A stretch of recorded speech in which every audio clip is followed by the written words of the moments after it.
예배와 진정한 예배 두 번째 시간입니다. 오늘 우리에게 주시는 말씀을 함께 생각해 보려고 합니다. 여기 하나님께서 느부갓네살 왕을 통하여 장래에 대하여 늘 어떤 불안 혹은 희망을 가질 수밖에 없는 사람들에게 은혜로 지구 역사에 대한 계시를 주셨습니다. 그 계시를 느부갓네살 왕은 하나님의 은혜로 받았고 다니엘을 통하여 해석까지 들었음에도 불구하고 그만 그의 개인적인 우상, 자아 그것에 못 이겨서 금신상으로 그 모든 세상 역사를 세워놓고 모두에게 절하라고 했던 이 사건, 사실 이것은 느부갓네살 왕에게만 있는 문제가 아니라 그 신상 앞에 섰던 3명의 친구들에게만 놓여진 문제가 아니라 아담 이후로 예수님 재림할 때까지 이 세상에 태어나는 모든 사람들 앞에 놓여진 두 문제인 것입니다. 오늘 여러분과 저에게도 마찬가지의 문제이고요. 그래서 성경의 역사를 보면 선악과라든지 가인과 아벨, 노아, 그 다음에 출애굽, 그 다음에 그 위에 성소, 그 다음에 이제 그 위에 초대교회부터 시작해서 예수님 오신 이후까지 하면서 모든 시대에 사는 사람들에게 하나님의 말씀이 주어졌는데, 이런 어떤 시대마다 주어졌던 하나님의 모든 사인과 더불어서 결국 무엇에 대한 문제인가라고 하면 우리의 생명의 주인이 누군가라고 하는 하나님, 그 다음에 우리가 지금 죽을 수밖에 없는 우리의 이 죽음의 문제를 어떻게 해결할 수 있느냐라고 하는 구원에 대한 문제, 구원자가 누구냐라고 하는 이 두 문제입니다. 결국 다니엘서 2장에서 하나님께서 우리에게 제시하신 것은 생명의 주인은 하나님이고 죽을 수밖에 없는 우리들이 다시 구원받을 수 있는 유일한 길은 돌나라 예수님이다라고 얘기하고 있는 것이고, 느부갓네살 왕은 그것을 거절하고 자기 스스로 내가 생명의 주인이고 내가 영원히 살 수도 있다라고 하는 자아, 우상 숭배, 이 두 가지 문제 속에 있어 우리는 존재하고 있습니다. 결국 성경 전체를 우리가 볼 때에 창세기 1장과 2장에서의 창조, 계시록 21장과 22장에서의 재창조, 창세기 3장에서의 타락, 계시록 20장에서의 그 죄가 끝나는 이 앞뒤의 이 창조와 재창조의 역사 사이에 창세기 4장부터 계시록 19장까지 사이에 이 지구 역사에 태어나서 살아갔던 사람들의 삶의 이 둘 중에 하나의 선택, 그 이야기가 성경 전체인 것이고, 오늘 여러분과 저도 그런 어떤 창세기 4장부터 계시록 19장까지 사이에 아마 여러분과 저는 계시록 한 18장, 17장 어떤 이런 즈음에 오늘 우리가 존재하고 있는 것입니다. 오늘 여러분은 금신상입니까? 하나님께서 세우신 여러 신상들입니까? 오늘 여러분과 저는 금신상입니까? 돌나라입니까? 오늘 한 주간 동안 여러분들은 무엇을 선택하며 사셨습니까? 오늘 그렇게 선택한 것들이 오늘 우리의 삶이요 운명이 될 것입니다. 여기 다니엘서 3장 3절에 보면 그 제막식에 누가 참석했는가라고 하는 질문을 던지면서 다니엘서 3장 3절에 보면 이 바벨론 나라의 모든 관원이 다 그 앞에 부름을 받았다라고 기록하고 있습니다.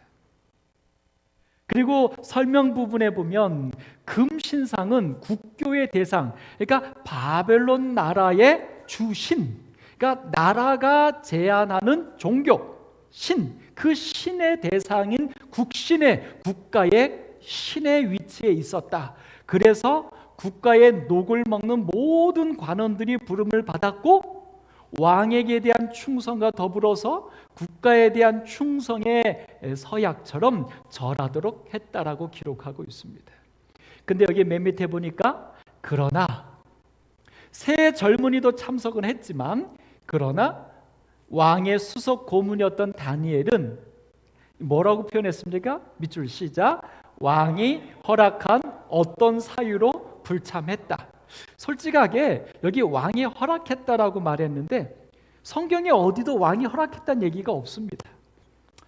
예언의 신에도 이 부분에 대해서는 어떤 부연되는 설명을 주고 있지 않습니다. 그러니까 한마디로 말하면 기록을 찾을 수가 없다는 것입니다.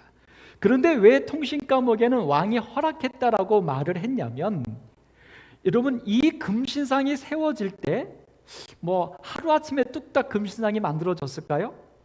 그 27m나 되는 높은 금신상, 그걸 닦아 금으로 다 채웠는지 아니면 형상을 만들고 금으로 도금했는지 모르지만 그것이 만들어지고 두라평지에 그것이 세워지려면 그 시간은 만만치 않았습니다. 꽤 긴 시간입니다. 그 다음에 바벨론 나라의 120도에 있는 모든 도지사들을 다 바벨론으로 오게 하려면 적어도 몇 개월은 이상 걸리는 시간이 필요한 것이죠. 그렇다고 하면 요 다니엘서 3장 전에 이미 총리가 되었던 다니엘, 그리고 3장 사건 이후에도 여전히 총리로 존재하는 다니엘을 볼 때 이 총리가 이 사실을 모를 수가 없다는 것입니다. 여기에서 제외될 수가 없다는 것입니다. 그런데 문제는 이 제막식에 다니엘은 없다는 것입니다. 만약 세 친구가 절하지 않았는데 다니엘이 그곳에 있었다면 아마 느부갓네살 왕이 세 친구에게 뭐라고 말하냐면 이렇게 말하겠죠. 야, 너희들과 똑같은 신앙을 하는 다니엘도 절했어. 내지는 다니엘도 어떻게 동의한 거야? 근데 왜 너희들만 이래? 라고 말을 했겠지만 왕의 말 속에서 다니엘의 언급이 전혀 없다는 것입니다. 그것은 이 다니엘은 이 행사에서 어떤 모양으로든 열외, 그것도 왕이 인정한 가운데, 그래서 이런 어떤 근거에 의해서 왕이 허락한 어떤 사유로 불참했다고 기록하는 것입니다. 자, 여기서 우리가 한번 생각해 볼 것이 있습니다. 이 다니엘의 세 친구들이 그 앞에 딱 와서 딱 섰을 때 기분이 어땠을까요? 기분이 어땠을까요? 무슨 얘기냐면 자기들은 왔는데 다니엘은 있습니까? 없습니까? 여기 말한 대로 어떤 사유도 어떻게 했는지는 모르지만 다니엘은 그곳에 없고 누구들만 그 시험 가운데 서게 된 것입니까? 자기들만. 다니엘은 총리였고 자기들은 저 도지사였으니까 그 전에 사전에 다니엘이 좀 이런 사실을 얘기해 줬을까요? 이 세 친구에게? 가능한 얘기입니다. 얘기해 줄 수 있습니다. 왜냐하면 다니엘이 그 다니엘서 2장에 그 죽게 되었을 때 다니엘이 왕 앞에 가서 시간을 벌고서 돌아와서 친구들을 모아놓고 같이 기도하자 이렇게 얘기할 만큼 그들은 하나가 됐으니까, 또 총리였으니까 이 친구들을 다 왕이 불러들일 때 아마 이 다니엘이 이 불러들이는 이유가 무언지에 대해서 세 친구들에게 미리 알려줄 수도 있었을 겁니다. 그러나 여하튼 결론은 뭐냐면 그 자리에 다니엘은 함께 했어요? 함께 하지 않았어요? 함께 하지 않은 것입니다. 이때 세 친구들의 마음이 어땠을까요? 다니엘에 대해서. 예를 들어서 왕이 허락했다라고 하면 왜 다니엘 자기만 그 허락을 받아서 이 시험에서 빠져나가고 우리들은 왜 여기 그냥 이 운명을 맞게 한 거야? 라고 다니엘에 대해서 불평이나 원망이 좀 가능하지 않을까요? 여러분 어떻습니까? 왜 우리만? 근데 다니엘의 세 친구들이 그런 얘기가 전혀 없어요. 다니엘에게 어떤 원망하거나 어떤 이런 것들에 대한 얘기도 전혀 없습니다. 왜일까? 여러분, 이 사실을 통해서 우리는 한 가지 우리의 삶에 닥치는 여러 다른 어떤 운명 혹은 시험 이런 것들에 대해서 생각해 보게 됩니다. 우리는 가끔은 신앙생활하면서 왜 하필이면 나야? 이번에 우리 레누카 친구가 이제 어머니가 갑자기 그렇게 상을 당하여서 인도에 좀 잘 도착했다고 하는 것까지는 이제 우리 부목사님 통해서 정보를 들었습니다만, 그때 위로 예배를 드리러 가는데 우리 부목사님이 이제 그 전에 가서 이제 얘기할 때에 그 레노카가 부목사님에게 뭐 몇 가지를 막 하소연처럼 질문하더랍니다. 근데 그 중에 하나가 왜 해필이면 우리 엄마예요? 그 엄마가 이제 50대밖에 되지 않은, 그리고 바로 전날 영상 통화를 했는데 바로 다음날 돌아가셨다는 소식을 들었으니 이 딸의 마음이 오죽하겠습니까? 왜 해필이면 우리 엄마예요? 여러분, 우리가 살면서 사실은 그런 우리의 신앙적인 고뇌들이 있습니다. 또 하나 우리 그 재림 성도들은 어떤 고뇌가 있냐면, 왜 해필이면 지금이에요? 내가 어떻게 했는데? 여러분, 이 부분은 사실 저도 목사로 살면서 몇 번 하나님께 드리는 질문 가운데 하나입니다. 내가 어떻게 했는데? 하필이면 왜 이럴 때? 왜 이럴 때? 여기 다니엘의 세 친구들은 어떤 고뇌를 했을까? 여러분, 이런 문제들에 대해서 우리는 어떻게 성경적으로 해답을 좀 가질 수 있을까요?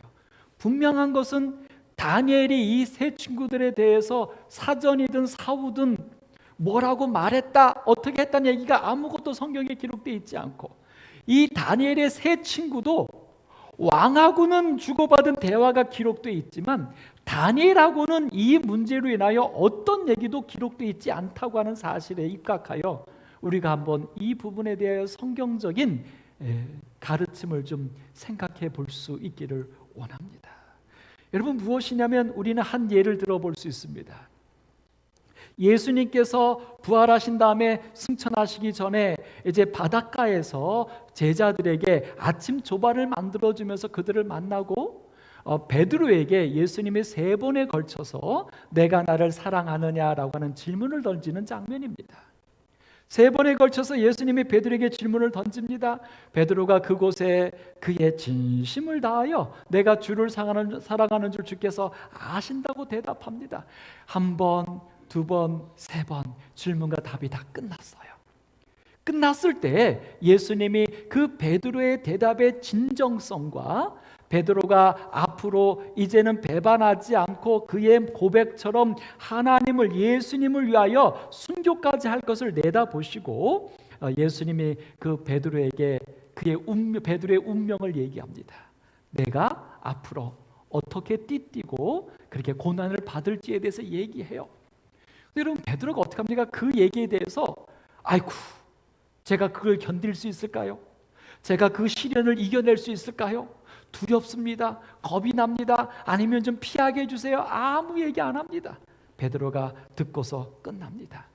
그런데 베드로가 자기에게 주어진 순교의 운명에 대해서는 아무런 답이나 질문을 안 하는데, 그런데 어떤 질문을 하는 겁니까? 뒤를 돌이켜 보면서 그 따라오는 제자 누구였어요? 요한이죠. 그 요한을 가리키면서 뭐라고 말합니까? 베드로가 주여, 주님, 이 사람은 어떻게 되겠사옵나이까? 자기에게는 순교자의 어떤 예언을 예수님이 주셨는데 그것에 대해서는 겁을 내거나 감당할 수 있게 해주세요, 뭐 아무 얘기 안 하고 오히려 자기를 따르는 그 요한의 운명은 어떻게 되겠냐고 질문합니다. 근데 이때 예수님이 정말 생뚱맞게 대답하십니다. 아주 어떻게 보면 정없이 대답하십니다. 내가 올 때까지 그를 머물게 하고자 할지라도, 그러니까 내가 다시 올 때까지 요한은 너처럼 순교당하거나 죽지 않고 살아있게 할지라도, 그 다음에 얘기가 뭐예요? 내게 무슨 상관이냐? 너는 나를 따르라. 이게 무슨 얘기입니까? 너 오지랖 피우지 말란 소리입니까? 너나 잘하라고 하는 얘기입니까? 아니에요. 이것이 우리에게 주는 신앙의 또 하나의 원칙입니다. 무슨 얘기냐면 우리의 삶은, 우리의 신앙은 비교되거나 상대적으로 이해할 필요가 없다는 것입니다. 신앙은 하나님과 나와의 관계이지 누구와 제3자와 비교되어서 결정되는 것이 아니라는 것입니다. 여러분, 이 사실에 대하여 여러분 우리의 가치관이, 우리의 삶의 개념이 분명하게 세워지기를 간절히 소망합니다.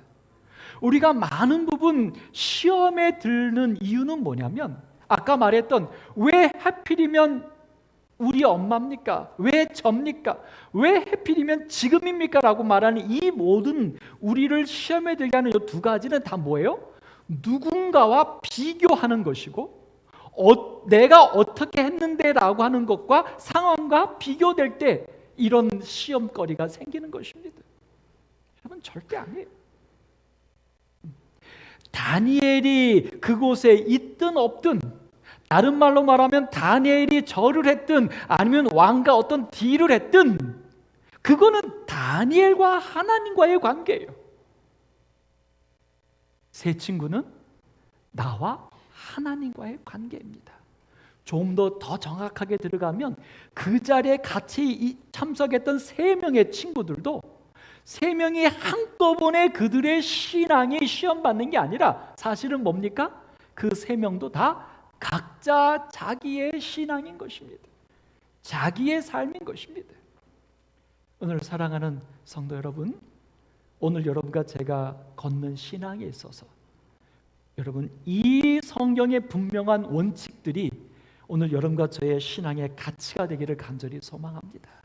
결국 나의 신앙은 누구 때문에, 어떠한 상황 때문에 흔들릴 필요가 없다는 것입니다. 아니요, 좀 더 정확하게 말하면 흔들려서는 안 된다는 것입니다.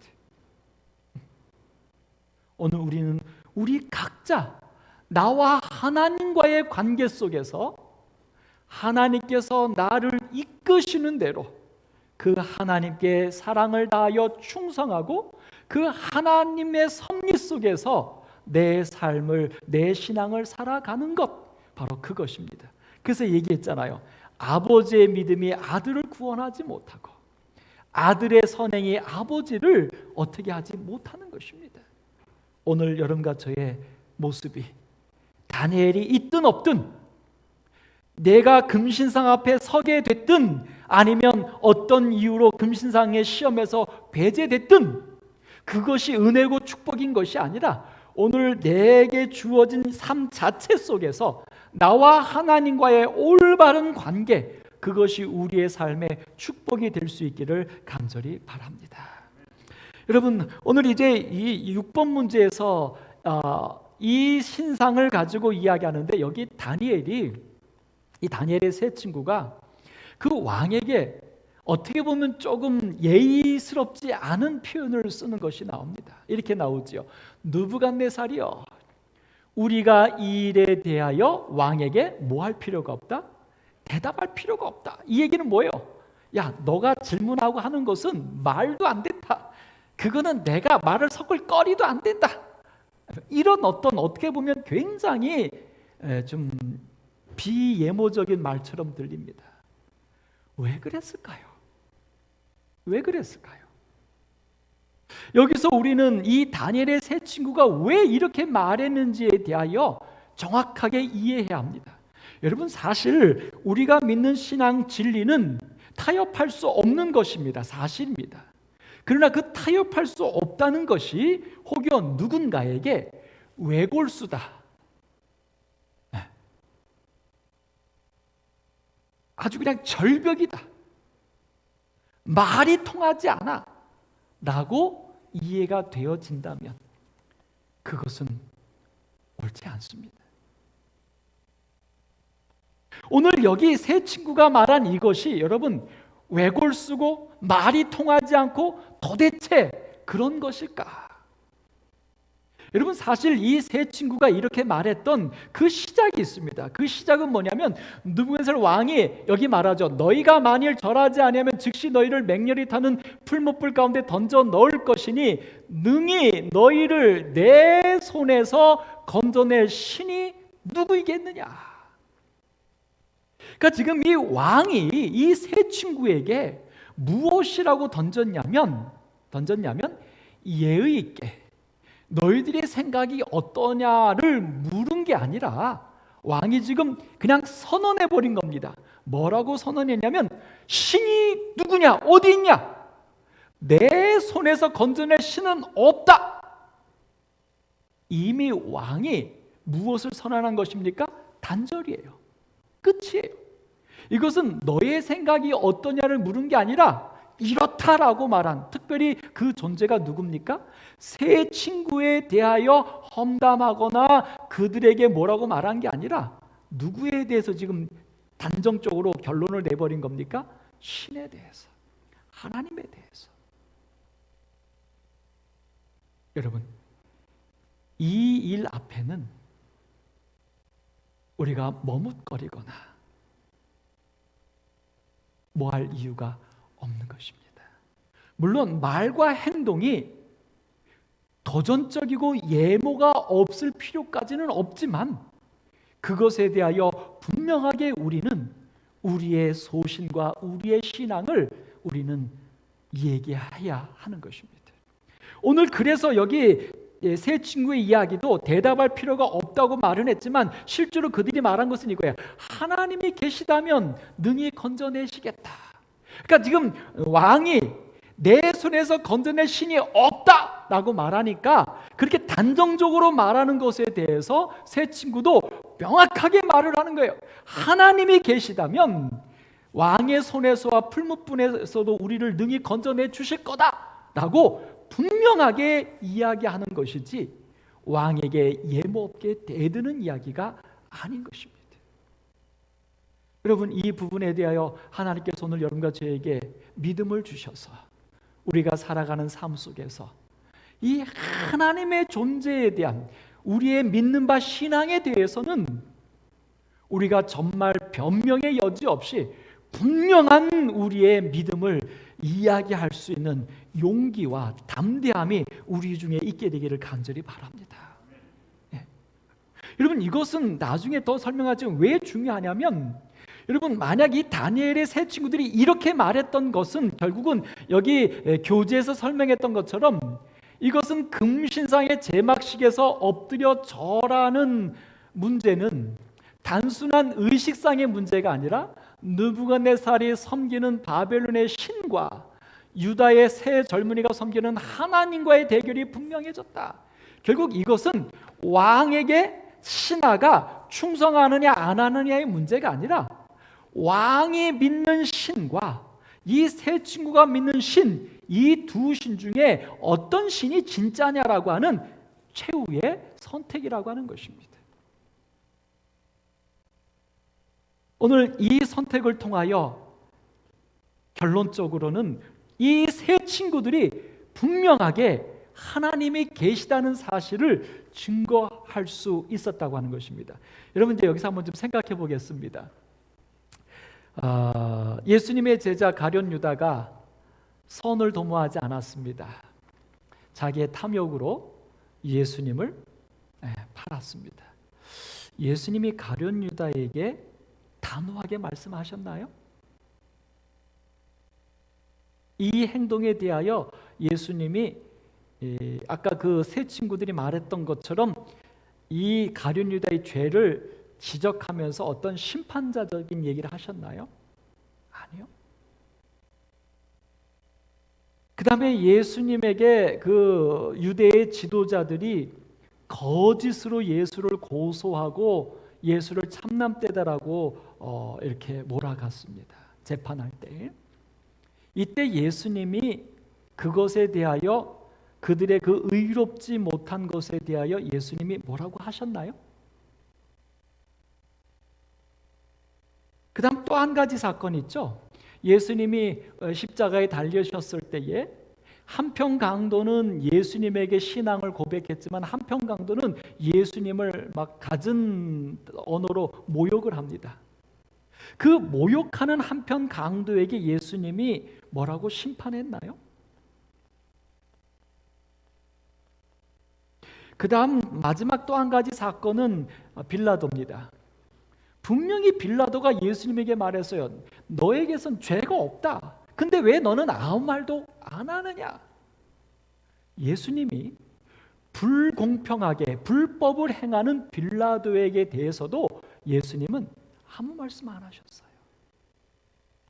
여러분, 사실 여러분과 제가 살면서 요 네 가지 선하지 않은 악한 것, 이기적이고 탐욕적인 것으로 나를 괴롭힐 때, 나에게 해코지할 때, 그 다음에 의롭지 못한 것으로 나를 어렵게 할 때, 내가 힘들어질 때, 그 다음에 나를 믿지 못해서 혹은 어떤 이렇게 해서 나를 갖다가 굉장히 어렵게 할 때, 그 다음에 불법을 행하면서 정말 정직을 버리면서 나를 곤란하게 할 때, 이 네 가지 경우에서 여러분과 제가 어려움을 당할 때 여러분 참습니까? 못 참습니까? 사실 우리의 인생의 많은 고뇌는, 많은 괴로움은 요 네 가지 경우 때문입니다. 사실 이 네 가지가 성경에서 말하는 죄의 네 가지 모습이기도 하고요.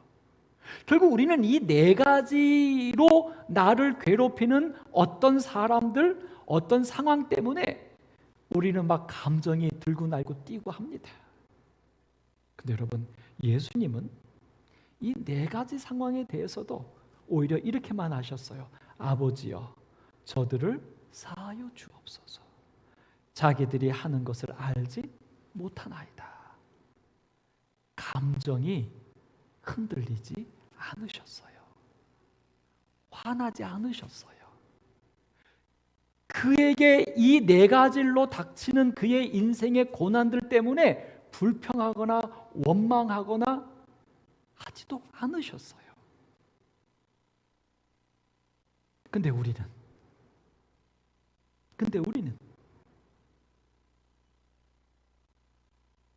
누가 나를 조금만 이해해 주지 않아도,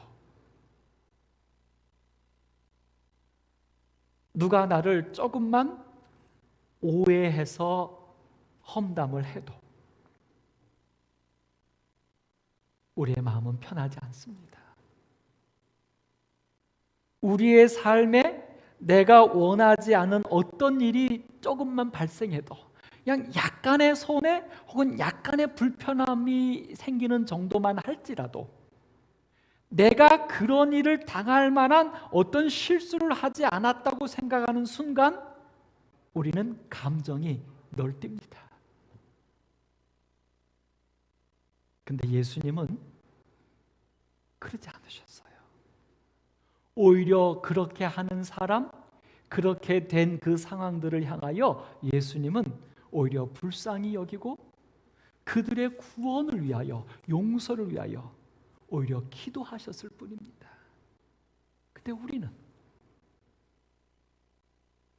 근데 예수님이 딱 한 번 화를 내신 적이 있으시죠? 소위 의분을 내신 적이 있어요. 참지 않으신 적이 있어요. 그분의 감정이 흔들린 적이 있어요. 슬퍼했던 것 말고 또 한 번이 바로 성전 정결입니다.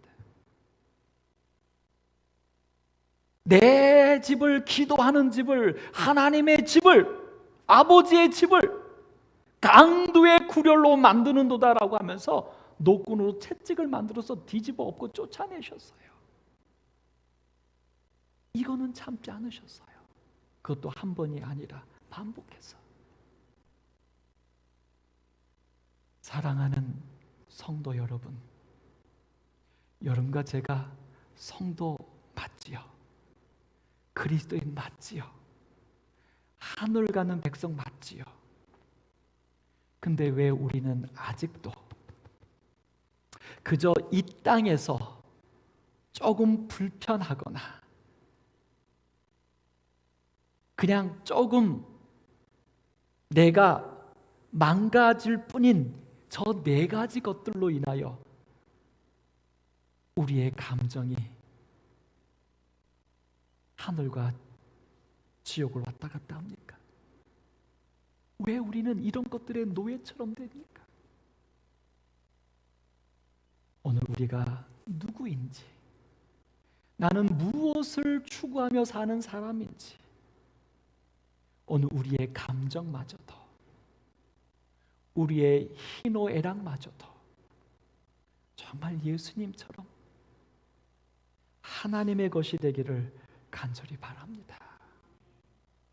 오늘 다니엘서의 이야기는 우리에게 바로 그러한 사실을 알려주는 것입니다. 여기 12번의 문제에 보면 금신상에게 절하기를 끝내 거절한 새 젊은이에게 어떤 일이 일어났냐면 7배나 더 뜨겁게 했습니다. 근데 7개나 더 뜨겁게 했던 그 이유가 바로 뭐냐면 여기 중요한 얘기가 하나 나옵니다. 느부갓네살 왕이 자신의 호의마저 거절한 새 젊은이에 대해서 격분해서, 이게 바로 누구냐면 이게 바로 하나님을 모르는 사람들의 삶의 감정이에요. 그들의 삶 속에, 그들의 가치관 속에 하나님이 없으면 왕이라 할지라도 저렇게 격분하게 되는 것입니다. 무엇 때문에요? 이놈들이 감히 내가 어떻게 했는데 나를 무시해? 왕이라 할지라도.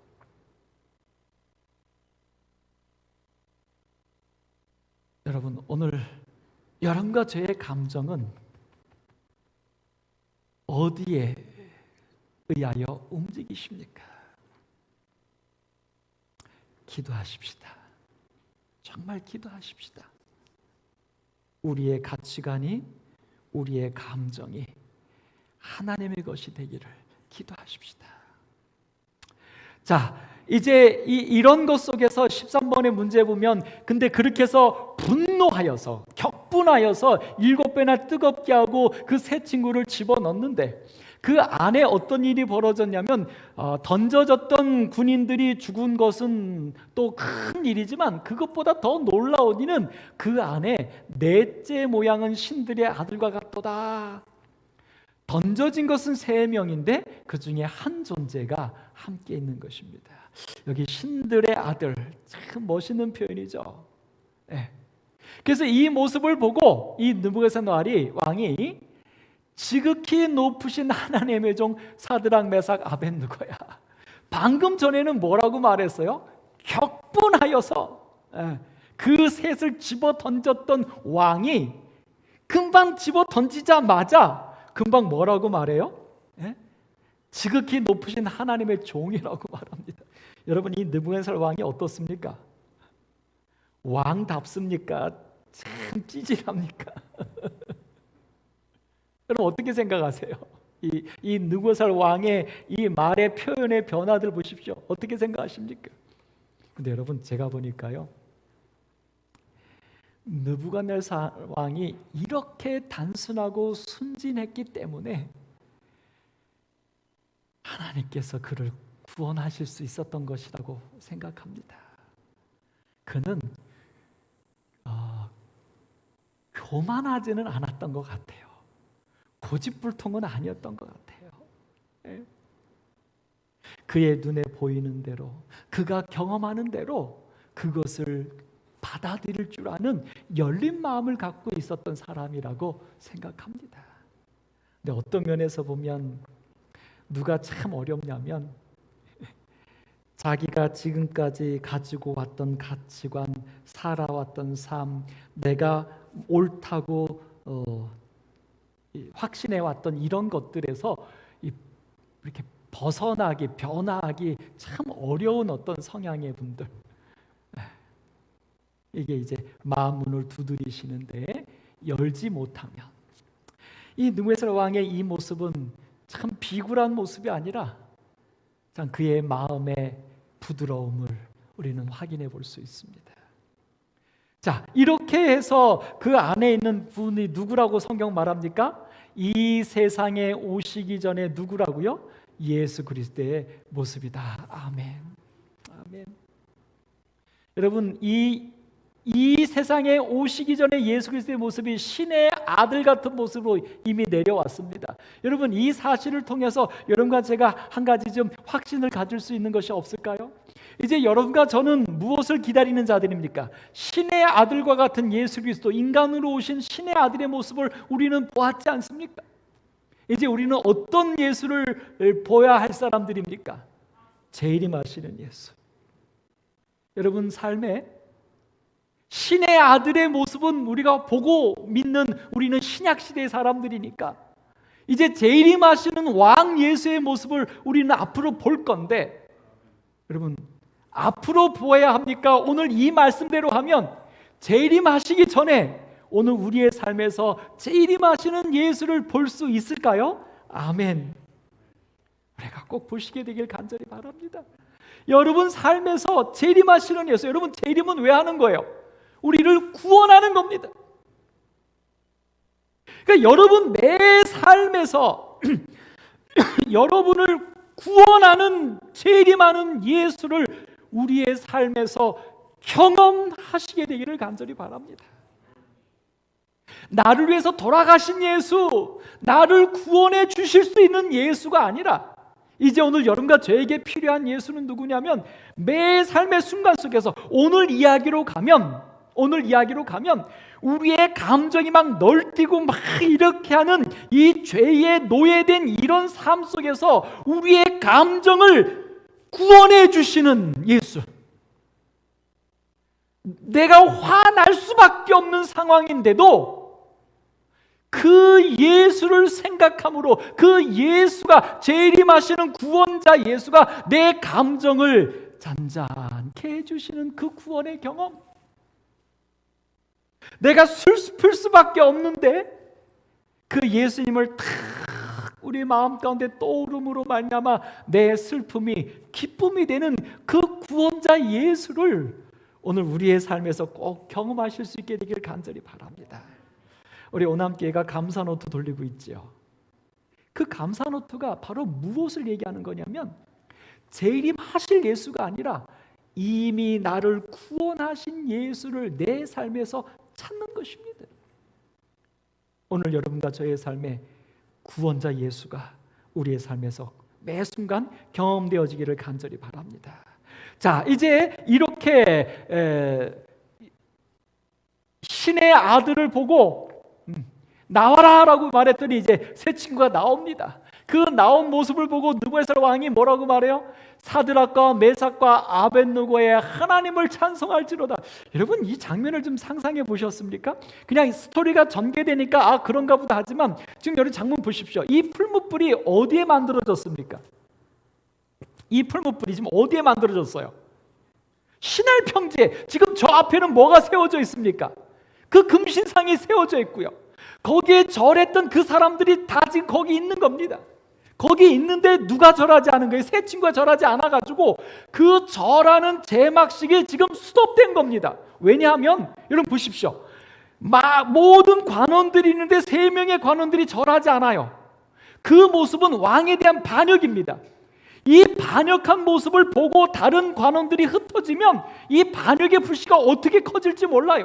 그 느부갓네살 왕은 어떻게 하는 겁니까? 그 절하지 아니한 그 3명의 친구를 절하게 만들든지 아니면 절하지 않은 그들이 보는 앞에서 처단해야지만 그들을 통솔하는 겁니다. 그러니까 지금 이 풀무불 사건은 별도로 떨어져서 은밀한 곳에서 진행되는 것이 아니라 바로 그 금신상이 세워져 있고 절했던 모든 관원들이 쳐다보고 있는 그 앞에서 벌어지고 있는 장면이에요. 근데 이제 바로 그 순간에 이 느부갓네살 왕이 뭐라고 해요? 사시는 하나님의 종 얘들아 나와라. 그 세 친구가 나왔어요. 나왔더니 왕이 뭐라고 말해요? 사드락과 메삭과 아벳느고의 하나님을 찬송할지로다. 아멘. 여러분 이 소리를 지금 누가 다 듣고 있는 것입니까? 그 금신상에게 절했던 그들, 절하지 않은 3명의 친구를 저 왕이 어떻게 처리할까 아주 두려움 가운데 쳐다보고 있는 그 순간에 오히려 이 왕이 어떻게 하고 있는 것입니까? 자기의 모든 목적도 자신의 모든 존재감도 다 내려놓고 결국 뭐예요? 자기가 세운 금신상을 포기하는 겁니다. 여기 다니엘서 이 3장에 그 금신상을 어떻게 처리했는지 기록되어 있지 않아요. 제가 참 아쉽습니다. 왕이 그 금신상을 어떻게 했을까요? 이렇게 얘기했는데 이 세 친구의 하나님을 찬송할지로다 라고 하면서 여기 조소도 내려요. 뭐라고 조소를 내냐면 이제 내가 왕이 명령을 내는 거. 무슨 명령을 내리냐면 이 3명의 친구들의 하나님, 그 하나님께 경솔히 말하거든 그 몸을 쪼개고 그 집을 거름토로 삼을지니라. 이렇게까지 말할 정도였으면 그 금신상 어떻게 했을까요? 때려 부셨을 겁니다. 마치 모세가 금송아지를 그들이 보는 앞에서 때려 부셔서 가루를 만들어서 백성들이 다 먹이던 것처럼 내일 이제 이 말씀을 좀 드릴 건데요. 그러지 않았겠어요? 그리고서 이 조서를 내리는 거죠. 여러분, 이 위대한 일. 여러분, 사실 아까 그 세 친구들이 왕에게는 더 이상 우리가 대답할 필요가 없나이다라고 정확하게 말했던 것은 무엇 때문이냐면, 아주 극단적으로 말하는 왕에게 이 세 친구가 기분 상해서 강대강으로 간 게 아니라, 내 손에서 건져낼 신이 누구냐라고 이 왕이 신에 대한 이야기를 하니까 그 신이 하나님입니다라고 사실은 왕에게 이 세 친구가 정확하게 하나님을 소개하고 싶어서, 왕에게 정확하게 하나님을 알리고 싶어서, 알려야 할 기회니까 이 세 친구가 머뭇거리지 않고 정확하게 하나님을 소개했던 것입니다. 그리고 그런 의도대로 이 왕은 그 세 친구의 하나님이 창조주인 것을 깨닫고 고백하게 되는 것이죠. 사랑하는 성도 여러분, 오늘 여러분과 저의 삶에 이런 분명한 믿음이 한 영혼을 구원함으로 인도하는 또 다른 축복이 되기를 간절히 바랍니다. 여기 한번 생각해 볼 것이 있어요. 왕이 조서를 내렸는데 그 조서의 내용이 뭐예요? 이 세 명의 하나님을 경배하라는 겁니다. 여러분, 이 왕이 내린 조서에 대하여 여러분 어떻게 생각하십니까? 와, 대단한 거죠. 이제 바벨론 나라 모든 나라가 다 누구를 믿는 거예요? 하나님 믿어야 돼요. 국법으로 왕이 명령 내렸어요. 아멘 아닙니까? 근데 이 문제에 대해서 한번 생각해 봐야 합니다. 여기 이 3과의 17번 문제에 가면 이런 질문을 던져요. 마지막 때에 또다시 십계명에 명시된 합당한 예배를 고수하는 소수의 신앙의 자유를 위협하는 다수의 박해가 어떻게 예언되었는가? 그러니까 이 금신상을 세워놓은 것처럼 마지막 시대에도 하나님이 아닌 우상 숭배를 하도록 강권하는 것이 있을 텐데, 이것에 대하여 뭐라고 말하는가? 여기 이렇게 봐요. 짐승을 세우고요, 우상을 세우고 우상에게 경배하지 아니하는 자는 어떻게 한다고요? 죽이리라. 그 다음에 경배하지 않는 자들은 매매를 못해서 삶을 불편하고 힘들고 못 살게 하리라라고 하는 거예요. 여러분, 이것이 바로 뭐냐면 신앙의 자유를 제한하는 것입니다. 힘으로. 이게 사단의 일이에요. 이게 사단의 역사예요. 자, 그렇다고 하면 조금 전에 보았던 누굽니까? 조금 전에 보았던 바로 그 사건. 뭐죠? 조금 전에 보았던 바로 그 사건이요.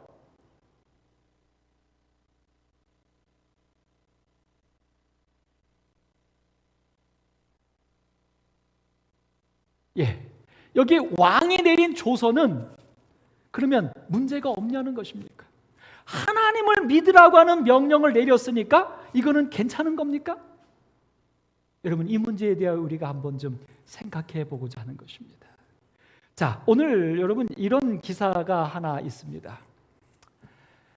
네이버에다가 미국 공립학교 성경 수업이라고 쳤더니 이렇게 쭉 기사들이 나옵니다. 이 기사는 2007년도 것도 있고 가장 근래 거는 2019년도 겁니다. 근데 그 내용은 뭐냐면 6개 주에서 공립학교 안에서 성경을 수업을 하자라고 하는 법을 만들기 시작했어요. 그래서 2개 중가가 그것을 채택해서 주지사가 발표를 했고, 이제 공립학교에서 성경 수업을 진행하는 일이 시작이 되려고 합니다. 그 수업의 내용을 발안한 사람, 그 법을 제안한 사람이 성경 문맹 퇴치 수업법안이라고요. 그러니까 성경을 모르는 그 문맹을 없이 하는 법안을 낸 겁니다. 이건 당연히 누가 냈겠어요? 네, 보수적인 기독교 의원이 냈습니다. 여러분, 이 법에 대해서 여러분 어떻게 생각하십니까? 찬성이십니까? 반대입니까? 네, 시간이 지나서 그때 이 법에 대해서 얘기하기 전에 미국의 법에 대해서 생각을 잠깐 해봐야 되는데, 미국은 1787년 처음 헌법을 개정한 후에 여기에다가 10가지 조항을 추가해서 1791년 수정헌법이라고 하는 수정헌법 1조를 다시 추가해서 만들었어요. 그 추가된 수정헌법 1조는 시민의 권리가 아주 이렇게 추가된 부분입니다. 근데 그 시민의 권리의 대부분의 가장 중요한 게 뭐냐면 종교, 언론, 출판의 자유, 그 다음에 집회와 청원의 권리, 이 두 가지가 헌법에 강조되어서 들어간 것입니다. 그래서 이 두 가지 때문에 어떤 것이 구체적으로 거기 기록되어 있냐면 의회가 국교를 설립해도 안 되고, 그러니까 정치 세력이 어떤 종교를 국가의 종교로 이렇게 딱 만들어도 안 되고, 반대로 종교 활동을 제한해서도 안 된다. 그러니까 이 정치는 종교에 대해서는 뭘 하라고 해도 안 되고 하지 말라고 해도 안 된다. 그냥 자유를 놔둬라. 이게 수정헌법입니다. 그래서 이 헌법이 발의되면서부터 이제 문제가 생겼는데, 사실은 이 헌법이 발의되게 된 배경이 있는데요. 이 발의되기 전까지는 모든 미국의 학교에서는 당연히 성경을 배웠습니다. 왜냐하면 미국은 청교도 국가니까. 근데 그게 문제가 되기 시작한 거예요. 막 이민들이 들어오면서 서로 다른 종교, 그러니까 기독교 안에서도 다른 종교, 그 다음에 이슬람이라든지 다른 종교 사람들이 들어오면서 나는 이 기독교가 아닌데 학교에 다니면 무조건 성경을 배워야 하니까 이것에 대해서 인격 권리 침해를 호소하게 됐고, 그것이 재판이 되면서 문제가 된 겁니다. 그래서 이 수정헌법이 들어가게 된 겁니다. 자, 그래서 결론적으로 이런 문제가 있었는데요. 1844년 필라델피아에서 개신교도들이 카톨릭 성당에 불을 질러 버렸어요. 개신교도들이 왜 그랬냐면 학교에서 어떤 성경을 읽고 어떻게 기도드릴지를 둘러싸서 갈등이 벌어진 거예요. 그러니까 이때까지는 모든 학교에서는 수업 시작하기 전에 기도하고 성경 공부하고 시작했는데, 문제는 뭐냐면 성경의 번역본이 캐톨릭과 개신교가 다르잖아요. 또 몰몬교가 다르잖아요. 어떤 성경을 읽을 거냐, 이것 갖고 이슈가 됐고, 또 기도할 때 예수의 이름으로 기도할 거냐, 성모 마리아의 이름으로 기도할 거냐, 뭐 이런 것들 때문에 분란이 있었는데 개신교도들이 그만 카톨릭 성당에 불을 질러버린 거예요. 이래서 이제 이슈가 돼가지고 이것이 됐고, 20세기에 들어서는 진보, 기독교의 진보와 보수 개신교가 나눠지게 됐는데, 왜 그랬냐면 학교 수업에 진화론을 포함하는 문제. 그러니까 요 위의 사건으로 인해서 모든 공립학교에서는 성경 수업을 못하게 됐어요. 기도도 못하게 됐어요. 그리고 요 문제가 일어나면서 모든 성경이 빠지고 진화론에 중심된 과학만 가르치게 됐습니다. 그래서 현재 미국은 모든 학교에서는 과학, 생물, 진화론에 근거한 이것이 기본 과목인데 성경은 못 가르칩니다. 이것 때문에 1962년에 기도하는 것도 위헌으로 판결이 됐고요. 1963년에 종교와 도덕을 지도하기 위해서 성경을 읽게 하는 것도 학교에서 읽게 하는 건 위헌이 됐고요. 2000년도에는 학교의 어떤 그 축구부가 경기하기 전에 함께 모여 기도하는 것도 위헌으로 돼서 이것도 못하게 됐습니다. 현재 미국에는 모든 학교에서는 종교적인 어떤 것도 불법입니다. 그런데 문제가 뭐냐면 이렇게 법이 되면서부터 시작해서 어떤 문제가 생겼냐면, 미국에서 가르치는 모든 과목들이 과학에 기반하여 가르치니까 그 가치관이 비성서적인 것만 가르치는 겁니다. 동성애도 가르치고요, 소아성애도 가르치고요, 뭐 어떤 그 술이나 마약이나 이런 것들도 뭐 문제없이, 그러니까 인생을 즐겨라, 너의 선택이다, 하다못해 죽음도 너의 선택이다, 이런 것들이 가르쳐지는 겁니다. 그래서 지금 미국의 청소년들의 그 문제가 심각해지니까, 미국 전체가 범죄로 심각해지니까 이제 요즘에 다시 무슨 얘기가 자꾸 나오는 거예요? 기독교 교육을 다시 아이들에게 해야 된다라고 하는 것들이 자꾸 제한이 되고 있는 것입니다. 그 와중에요, 여러분 어떻게 생각하십니까? 이 부분에 대하여. 자, 시간이 많이 흘렀습니다. 우리나라에도 삼육학교가 있습니다. 우리나라 삼육학교도 지금 몇 년 전부터 굉장히 심각한 문제 대두되고 있습니다. 요 가차이 서울 삼육 중학교는 한 7, 8년 전에 점심시간마다 12시 되면 정오의 기도 시간이 삼육학교는 있습니다. 음악이 나오면서 짧은 멘트가 있고 각자 기도하게 하는 참 좋은 시간입니다.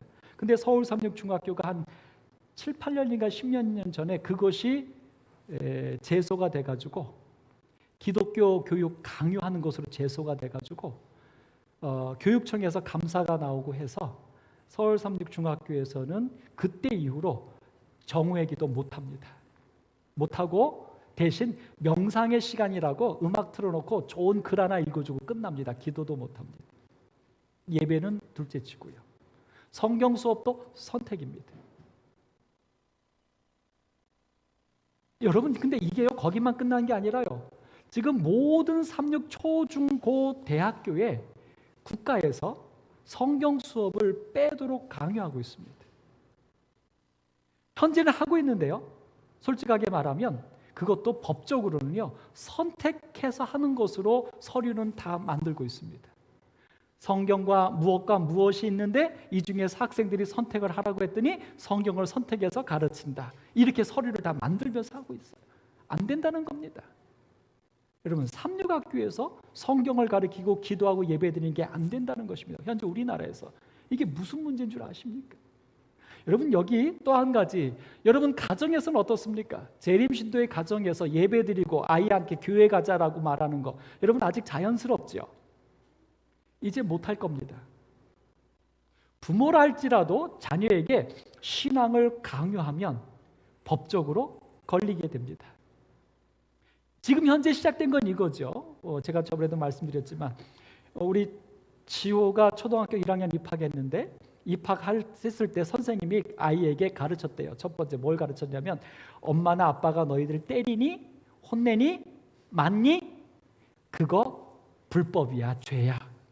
엄마가 때리면 하지 말라고 해야 되고 그래도 때리면 신고해. 이렇게 선생님이 1학년 입학한 아이한테 가르쳤다는 겁니다. 이건 그 선생님이 가르친 게 아니라 이게 지금 우리 한국 교육의 현주소입니다. 그래서 요즘 여러분 아이가 부모에게 부모님이 나 때렸어요 라고 고소하면 부모가 아동학대로 잡혀가서 조사받아야 합니다. 여러분, 이게 어디까지 갈까요? 이제 여러분이 여러분 자녀에게 교회 가자, 기도드리자, 예배드리자 할 때 그 아이가 이것에 대하여 부모가 나의 인격과 자유를 침해했다고 하면 분명히 문제됩니다. 이제. 근데 여러분, 우리나라는요 참 심각한 문제가 하나 있어요.